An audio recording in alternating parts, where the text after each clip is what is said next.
Great to meet you again. Dear friends, we have begun the Christmas season. And in this new series, let me narrate how we celebrated Christmas those days. Titled Christmas of the Year. Let us begin the first episode with introductions. It was those good old days.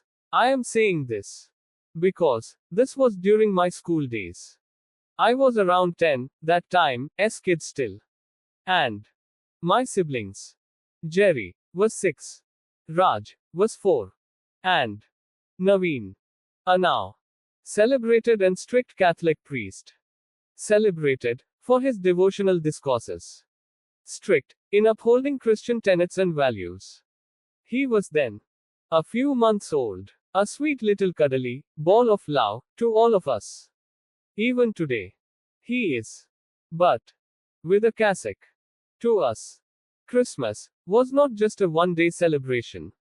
Rather, it was a season that goes on for a month, beginning with Advent in December and culminating on New Year's Day. It was a season we all look forward to more than any other occasion. Why I had been using the word was in many places is because it's no more a season nowadays. Though we have a lot to celebrate birthdays, Easter, Pentecost, and many more. The Christmas season was something else to us. Love was in the air, celebration everywhere. Words cannot express those wonderful experiences. It was on this cold winter morning, the first day of December. Daddy had put up the Christmas star. Dad was a multi-skilled person. One day he is a civil servant, the other day he is a humble farmer, and on the other, he is an efficient mason. Well, today he was a great electrician too. We were told that in his college days, he was a state football and hockey player. And it is so true, because he used to mistake me for the football, and many a times, he made me feel sorry for that poor little football. How much it would have paid for that poor little fellow. I used to think, to come out of the depression due to such oppressions, one has to focus on some wit sessions to stay afloat on the murky waters of life, lest one gets drowned. When I share this, I do not know how many children of football players are reading this. You can understand my pain if your fathers, too, were like mine. Coming back to the cold December morning, I was holding my piping hot cup of coffee. Just home delivered by mummy, with a big black ant floating on top.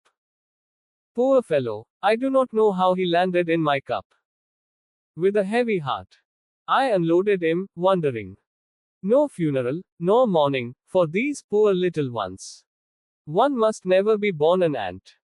After a life of hard work and discipline, there is not even a decent burial for him, and no mourners at all. Except for me. And only for this little fellow. I love all these little ones, and any harm to them brings tears to my eyes. Well, coming back to coffee, apart from this untoward happening, everything was as usual. In some time, myself and Jerry had to pack up to school. Initial experience or initiation to prison life, how would I put it?